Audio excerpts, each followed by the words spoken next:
दोस्तों बहुत बहुत स्वागत है आपके अपने YouTube चैनल कॉमर्स दादा में। और आज हम लोग रॉयल्टी चैप्टर से देखने वाले हैं स्ट्राइक को हम लोग हड़ताल कहते हैं। तो देखिए क्या होता है। मान लिया जाए कि आप एक कोल माइंस के ओनर हैं, ठीक है, और आप प्रोडक्शन का काम करवाते हैं। आपके यहाँ बहुत सारे जो कर्मचारी हैं यानी कि जो एम्प्लॉई हैं वो आपके यहाँ काम कर रहे हैं। तो क्या होता है कि कभी कभी एम्प्लॉई क्या करते हैं कि अपनी सैलरी बढ़ाने के लिए या कुछ अपनी डिमांड रखते हैं। तो वो अपनी डिमांड अगर देखते हैं कि मेरी डिमांड पूरी नहीं हो रही है तो वो लोग क्या करते हैं, स्ट्राइक कर देते हैं। तो स्ट्राइक करने का मतलब क्या हो गया कि आपका काम तो पूरी तरह से ठप हो गया, आपका काम वहीं पे स्टॉप हो गया, ठीक है। तो एम्प्लॉयर जब तक उस डिमांड को पूरा नहीं करता है तब तक वो स्ट्राइक चलता रहता है। तो इसी को हम लोग स्ट्राइक कहते हैं, यानी कि काम बंद हो जाना।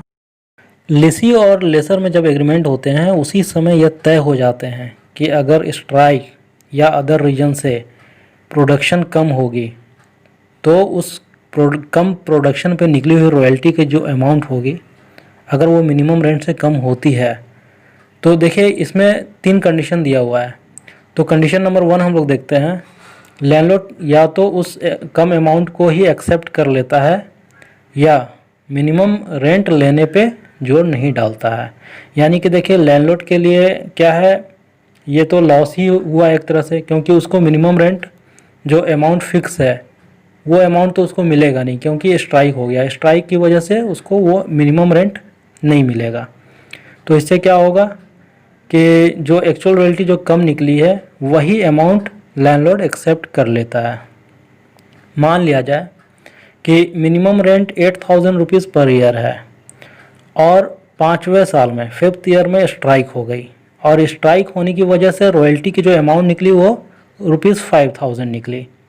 तो 5th ईयर में जो मिनिमम रेंट हम लोग मानेंगे, ठीक है, यानी कि जो लैंडलॉर्ड अमाउंट लेगा मिनिमम रेंट का वो 5,000 ही लेगा, इससे ज़्यादा वो नहीं ले सकता, क्योंकि ये पहले ही दोनों लिसी और लेसर दोनों में एग्रीमेंट हो जाते हैं। तो और उसके बाद यानी कि 5th ईयर में जो स्ट्राइक हो गई और स्ट्राइक की वजह से रॉयल्टी की अमाउंट कम आई, ठीक है, तो उस ईयर में क्या होगा, ना कोई शॉर्ट वर्किंग की अमाउंट होगी और ना कोई एक्सेस वर्किंग की अमाउंट होगी। कंडीशन नंबर 2 देखते हैं। देखिए कंडीशन नंबर 2 में क्या है कि जितने मंथ या डेज स्ट्राइक रहती है, यानी कि जितने मंथ या डेज स्ट्राइक रहती है उतने समय का प्रोपोर्शन रेंट, ठीक है, प्रोपोर्शन रेंट मिनिमम रेंट में से कम कर दिया जाता है। तो क्या है कि मान लिया जाए कि मिनिमम रेंट जो है ₹8,000 पर ईयर है और 5th ईयर में 3 मंथ के लिए स्ट्राइक हो गई, ठीक है, और इस ईयर रॉयल्टी का जो अमाउंट निकला वो ₹5,000 का निकला, यानी कि मिनिमम रेंट 8,000 है और रॉयल्टी का अमाउंट जो है वो 5,000 निकला। तो 5वें साल में 3 महीने के लिए जो स्ट्राइक हो गई, उस स्ट्राइक पे हम लोग क्या करेंगे, प्रोपोर्शन रेट से, यानी कि जितने मंथ के लिए स्ट्राइक हुई है उतने मंथ का हम लोग मिनिमम रेंट से मतलब कि कैलकुलेशन करेंगे, यानी कि जिसको हम लोग प्रोपोर्शन कहते हैं, मतलब कि आनुपातिक किराया जिसको हम लोग हिंदी में कह सकते हैं।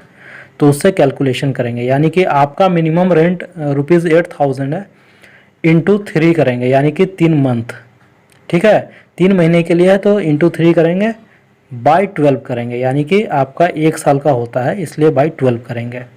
तो देखिए प्रोपोर्शन करने के बाद जो है 2,000 रुपीज़ निकला।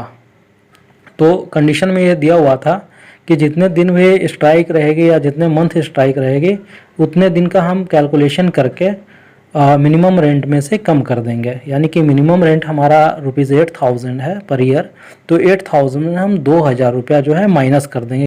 जितने दिन भी स्ट्राइक होती है उतने दिन का कैलकुलेशन हम लोग करते हैं, और कैलकुलेशन करने के बाद जो अमाउंट निकलता है उसको क्या करते हैं, मिनिमम रेंट से कम कर देते हैं, यानी कि माइनस कर देते हैं। ये कंडीशन में पहले ही दिया हुआ रहता है। लिसी और लेसर दोनों के बीच ऐसे एग्रीमेंट पहले ही हो गए रहते हैं कि अगर ऐसा कोई सिचुएशन होता है तो हम ऐसे करेंगे, ठीक है। तो 8,000 में 2,000 रुपया माइनस कर देंगे तो ₹6,000 जो होगा वही मिनिमम रेंट 5वें साल के लिए माना जाएगा। तो अब जब 5वें साल के लिए 6,000 मिनिमम रेंट माना जाएगा तो आप ये देखिए कि रॉयल्टी की जो अमाउंट निकली थी वो 5000 निकली थी, ठीक है। तो शॉर्ट वर्किंग का ऑब्वियस है कि शॉर्ट वर्किंग का अमाउंट निकलेगा ही निकलेगा, क्यों? तो इसमें हम लोग क्या करेंगे कि मिनिमम रेंट माइनस रॉयल्टी करते हैं, तभी तो शॉर्ट वर्किंग पता चलता है। तो देखिए 6000 जो है आपका मिनिमम रेंट है और रॉयल्टी के अमाउंट जो है वो 5000 है। तो 6000 माइनस 5000 करेंगे तो 1000 जो होगा वही शॉर्ट वर्किंग की अमाउंट होगी। कंडीशन नंबर 3 देखेंगे, मिनिमम रेंट की अमाउंट को एक सर्टेन परसेंटेज से कम कर दिया जाता है। तो कंडीशन नंबर 3 में ये दिया हुआ है कि अगर मिनिमम रेंट दिया हुआ है और मिनिमम रेंट में से एक सर्टेन परसेंटेज यानी कि 20%, 50%, 60%, ठीक है, उतना कम कर दिया जाता है। तो इसको एक एग्जांपल से हम लोग समझ सकते हैं। मान लिया जाए कि मिनिमम रेंट जो है 8000 पर ईयर है और 5th ईयर में स्ट्राइक हो गई। स्ट्राइक होने के बाद क्या हुआ कि रॉयल्टी की अमाउंट जो है वो कम निकली, यानी कि ₹5000 निकली। तो पहले ही कंडीशन में दिया हुआ था कि अगर स्ट्राइक होती है तो मिनिमम रेंट में 60% की कटौती होगी, ठीक है। तो 60% की जब कटौती होगी तो भाई 8000 का आप 60% निकाल लीजिए तो 4800 निकलेगा। तो 4800 जो निकलेगा इसमें आपको ये करना है कि 8000 में 4800 आप माइनस कर देंगे। देखिए बहुत सारे स्टूडेंट क्या करते हैं कि जो निकल गया बस वही अमाउंट आप रख दिए वहाँ पे एनालिटिकल टेबल में, बट ये गलती नहीं करनी है। आपको क्या करना है कि 8000 का 60% आप निकालेंगे तो 4800 निकलेगा, बट उस 4800 को क्या करना है 8000 से माइनस करना है और माइनस करने के बाद जो अमाउंट निकलेगा वही अमाउंट मिनिमम रेंट होगा, ठीक है। तो उसके बाद हम लोग दोनों में कंपेयर कर लेंगे मिनिमम रेंट और एक्चुअल रॉयल्टी में। तो जो ज़्यादा होगा तो एक्सेस वर्किंग होगी तो एक्सेस वर्किंग लिखेंगे, शॉर्ट वर्किंग होगा तो शॉर्ट वर्किंग लिखेंगे, ठीक है। और उसके बाद कंपेयर करने के बाद हम लोग दोनों के बुक्स में एंट्री करेंगे। दोस्तों आप लोगों से एक रिक्वेस्ट है कि अगर मेरी वीडियो आप लोगों को पसंद आ रही है तो प्लीज़ सब्सक्राइब करें, बेल आइकन दबाएं, लाइक करें, कमेंट करें और अपने दोस्तों के साथ शेयर ज़रूर करें।